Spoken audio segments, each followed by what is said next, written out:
Go forward, men of courage in the freedom fight. Let justice reign, let freedom's song fill every heart with joy. In World War II, the U.S. Navy made effective use of two powerful weapons which had not theretofore been employed to any extent. One was the carrier, a mobile airstrip from which planes were launched within easy range of enemy targets in the far corners of the Pacific. The other was the submarine. The war with Japan across the broad stretches of the Pacific constituted the greatest naval struggle in history. That war was fought not only on the surface of the sea, but above and beneath it as well.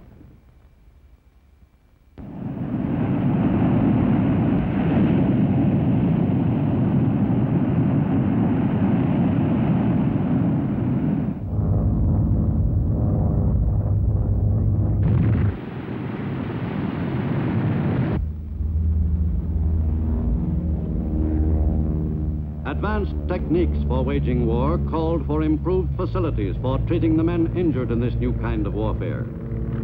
The employment of the machines of modern war necessitated not only a drastic change in the strategy of warfare, but required streamlined methods for saving the lives of the fighting men who fell victim to this high-speed 20th century type of battle. In a large percentage of cases, the saving of these lives depended directly on quick treatment of the wounds. In the U.S. Navy, ships waging war against the enemy anywhere in the Pacific had to be prepared to deal efficiently with the most difficult cases. The maintenance of these shipboard hospitals in constant readiness for any emergency was one small function of the Navy's complex supply system. During World War II in the Pacific, the U.S. Navy was confronted with a supply problem unprecedented in history. To provide desperately needed materiel to its ships at sea and to bases all over the broad Pacific, the Navy went into the exporting business on a large scale. At U.S. ports, the equipment and supplies bound for American fighting men in the Pacific Asiatic theater were prepared for shipment. It was no wonder there was a shortage of code names with so many islands in the Pacific to label. A most vital consideration in fighting a war across the Pacific was, of course, the maintenance of U.S. fleets in top condition, equipped with every facility necessary to the conduct of a successful amphibious drive westward to Japan. In World War II, the U.S. Navy grew to proportions never dreamed of by even the most optimistic old-line admiral. But the Navy was concerned not only with war at sea. Its supply service stored and transported the machines of war needed in the countless land campaigns against the enemy in the Pacific.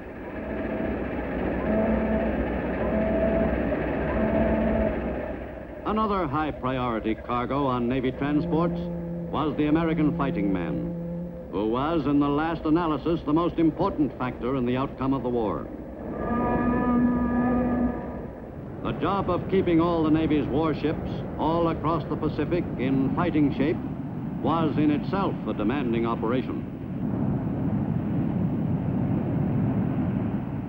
The ability of a naval task force to wage war for an extended period was directly related to the speed and efficiency of the Navy's supply service. The great cruising range of the U.S. fleets in the Pacific was made possible only by means of regular rendezvous between the warships and supply vessels, which delivered everything from aspirin to ammunition.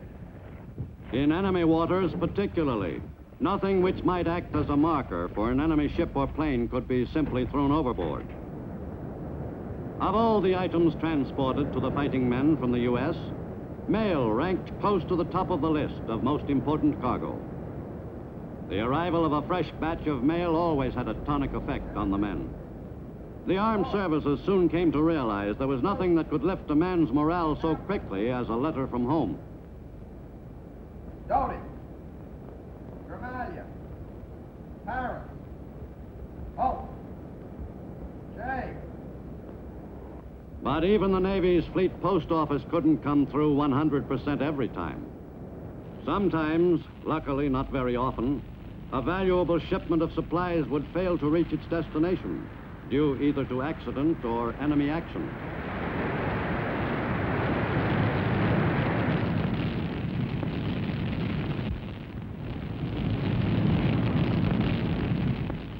Keeping the ships of the line in good repair was also in large measure the job of the Navy Supply Service. At strategic points across the Pacific, naval facilities were prepared to put crippled ships into top fighting condition in short order. To achieve those miracles of repair, some of the Navy's far-flung bases were as well equipped as Navy yards in the U.S. One of the most demanding assignments on the Navy Supply System's crowded schedule was the transporting of the materiel needed for the launching of large-scale invasions against the enemy. But the movement of vehicles, weapons, and supplies to bases in the far Pacific was only part of the job. Each invasion, large and small, would involve still another trip across water to the ultimate objective. 20th century naval warfare bore little resemblance to the classic sea battles of earlier generations. During World War II, the submarine was used to good advantage by the U.S. Navy, and especially so in the Pacific.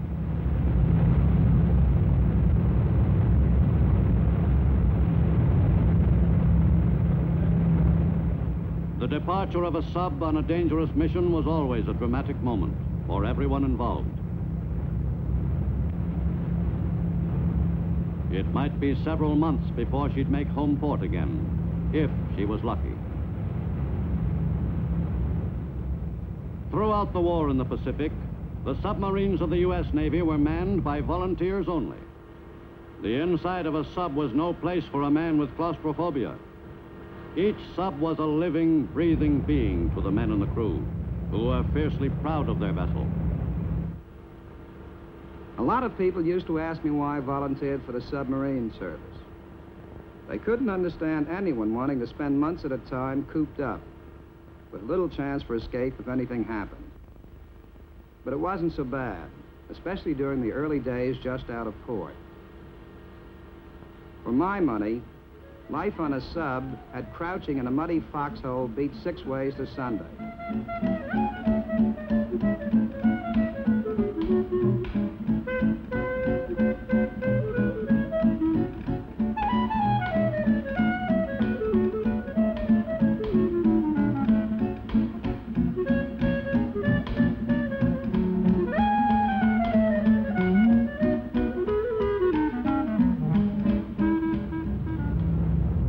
After a while, there was some point in taking a look around every now and then. You never knew when you might come across something interesting.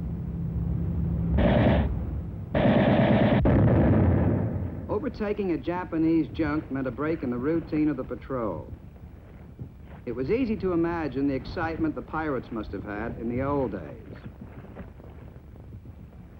And after being down below for quite a while, we felt as though we were really in the war when we hauled in honest-to-Pete live Japs.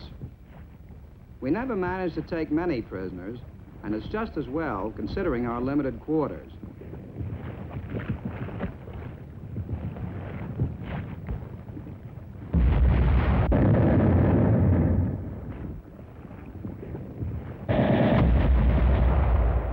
Our prize was quickly disposed of.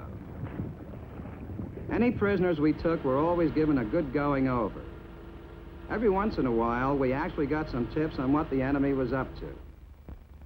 It wasn't hard to tell when we moved into enemy waters.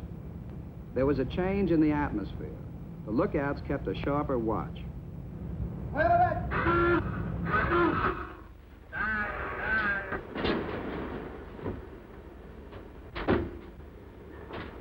All secure, sir. Sighting our first enemy ship was one of the most exciting moments of the patrol. The lives of the crew depended on how fast the sub got underwater. Moving in on the enemy was a slow, careful business, but we all had the routine down cold. The ideal position was about 1,000 yards from the target, if it was possible to get that close without being detected.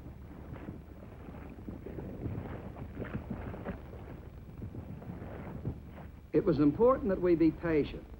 Our position had to be just right for us to score the best possible hit. Down periscope. Angle on the bow, starboard 15. Right full rudder. Right full rudder. All ahead 2/3. All ahead 2/3. New course 240. New course 240. What's the distance to the track? 1700. Control, 63 feet. Fire 1.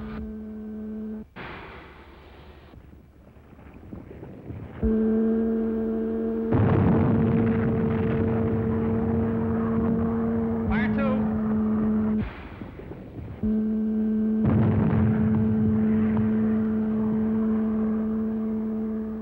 Chalking up another chunk of enemy tonnage gave us a thrill every time. But sometimes that feeling didn't last long. If an enemy destroyer was in the neighborhood, there was a good chance we'd be detected. Take her down. We could expect a depth charge any second.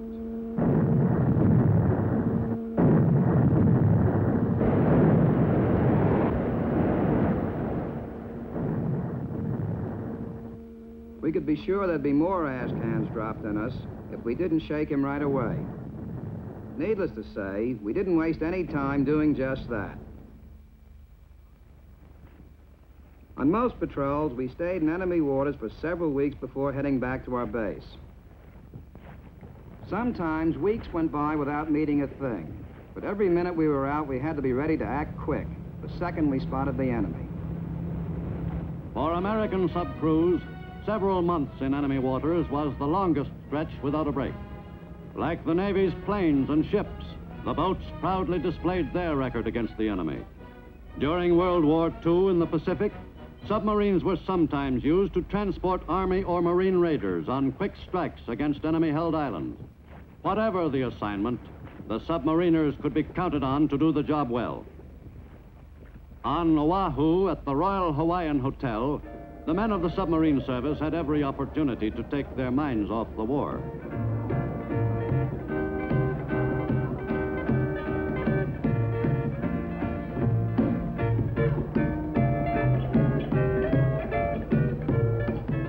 The Navy had taken over the hotel, and submariners had #1 priority. The men of the silent service could have almost anything their heart desired. Usually, a submariner's leave at the Royal Hawaiian was for 2 carefree weeks. At Waikiki Beach, the war seemed 1,000,000 miles away. On their leave, the submariners had a chance to navigate above the surface of the water for a change. Free of their cramped quarters for a few weeks, some of the men welcomed the chance to get the kinks out of their legs.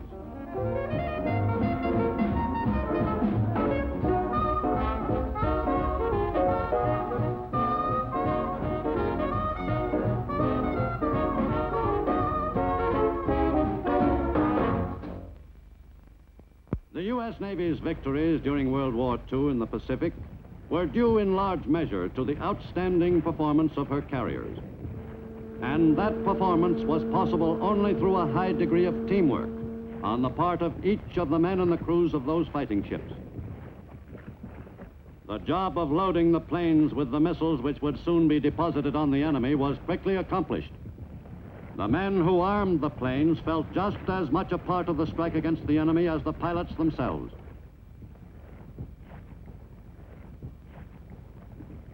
Of the carrier's complement, the pilots were, in one sense, the most important members of the team.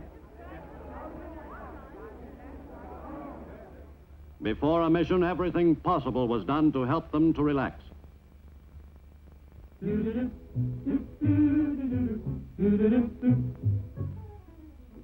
I'm tickled things that things are rosy. In the ready room, the airmen were briefed for the last time. Any new bits of intelligence about enemy activities on the target island were included.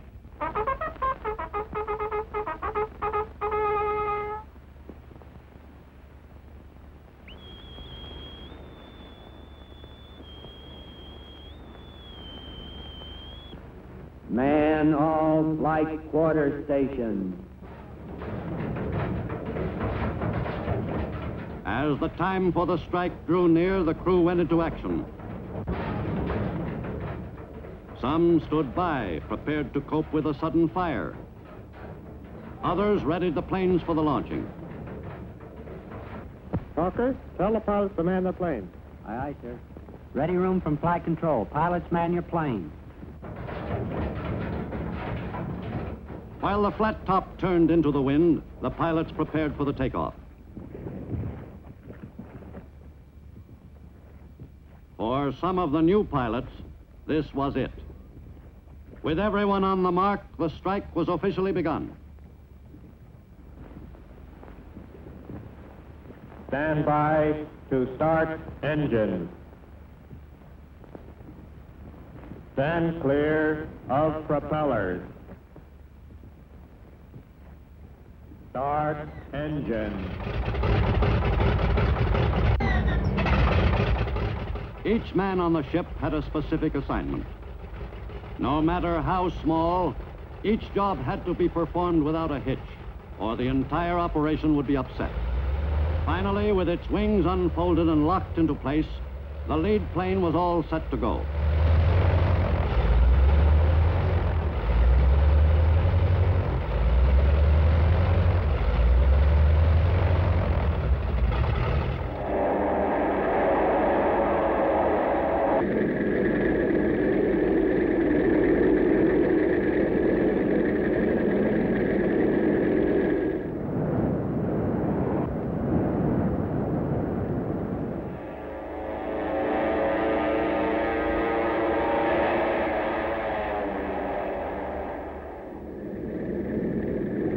Sometimes, when there wasn't much wind, the planes could not be launched in the usual way.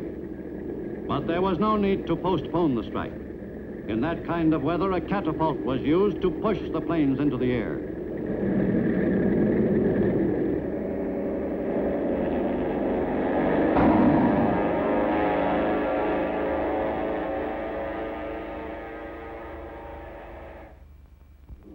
Throughout World War II, U.S. carrier-based planes kept up a steady attack against the enemy in the Pacific.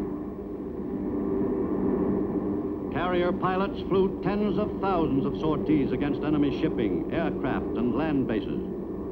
In a great percentage of cases, the enemy targets could be reached only by carrier-based planes. Returning from a strike, the airmen flew the most direct course back to that welcome speck on the sea. Taking the planes back aboard was an even more exacting operation than the launching. Once a pilot was given a come ahead, he didn't waste any time getting himself and his plane back onto the flight deck.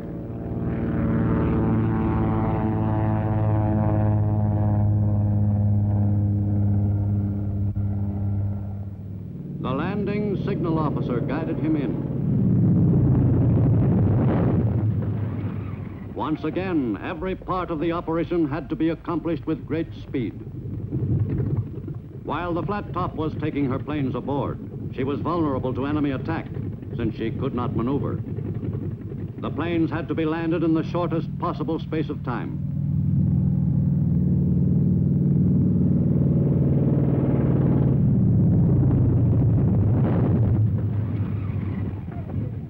Once a plane was safely aboard, the deck was prepared for the next arrival in a matter of seconds. The returning aircraft were quickly moved to their assigned positions on the flight deck. On a carrier in action, deck space was at a premium. Every available square foot was utilized. Sometimes the landing signal officer had a real cause for worry.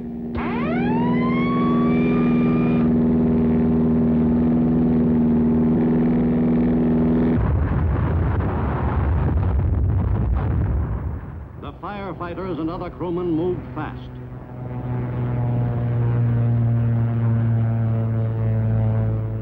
An accident really upset the landing pattern, especially when there was more than one plane in distress.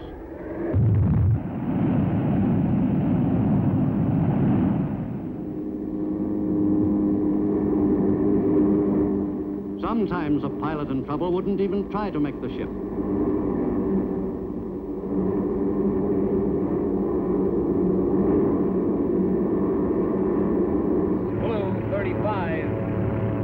Pressure 0, engine bucking, can't hold altitude. I'm going to hit the drink while I've still got power. Rockets had to be jettisoned. Then the airmen made ready to leave the plane as soon as it hit. This would have to be the most skillful landing of his career.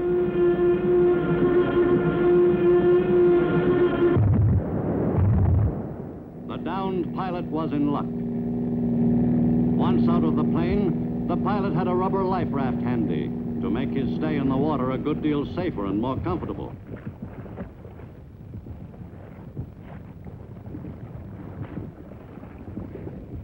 During World War II in the Pacific Theater, hundreds of carrier pilots were able to cheat death, thanks to the equipment which the Navy had provided for such situations.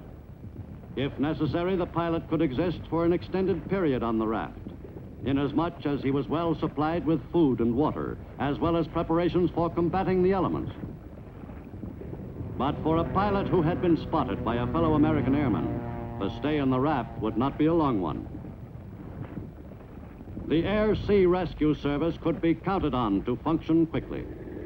In a very short time, a Navy patrol plane would arrive, and the downed pilot's troubles were just about over. In some cases, depending of course on the location, a pilot who was forced to ditch his plane was picked up within an hour, and none the worse for the experience.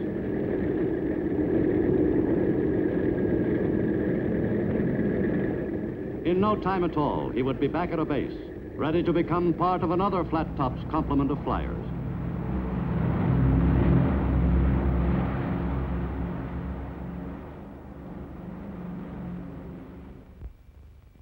In late 1943 and early 44, the Japanese wall of defense in the Pacific was punctured by fast U.S. carrier fleets. To the north, Marcus Island was hit hard. A heavy raid was made on the Marianas. Another carrier task force hit Truk with devastating results. Toward the end of 1944, Formosa became a prime target for U.S. Navy carrier forces. For several months in late 1944 and early 1945, Navy carriers spanned the Pacific, almost to the Asian mainland, to get in position for the attacks. Marine pilots supplemented regular Navy carrier airmen in the strikes against the enemy's important island stronghold off the China coast. 120 miles from the target, the planes were ready for the attack.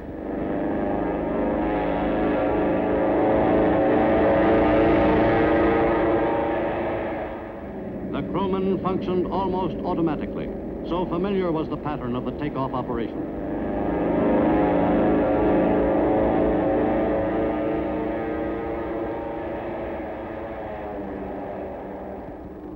The carrier strikes on important enemy islands helped materially to shorten the span of time involved in bringing the war to the enemy's doorstep.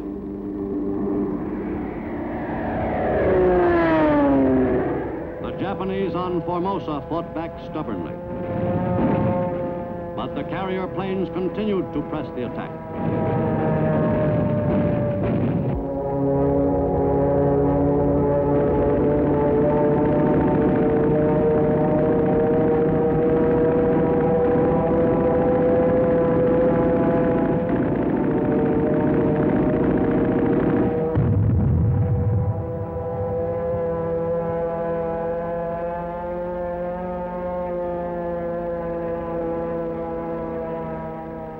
It is impossible to assess exactly the amount of damage done to the enemy by carrier-based aircraft during World War II. But it has been proved beyond any doubt that the Flat Top was one of the Navy's most potent weapons in the Pacific. Early in 1944, the Marshall Islands were the principal objective for U.S. amphibious forces in the Central Pacific. On January 31st, they invaded Kwajalein.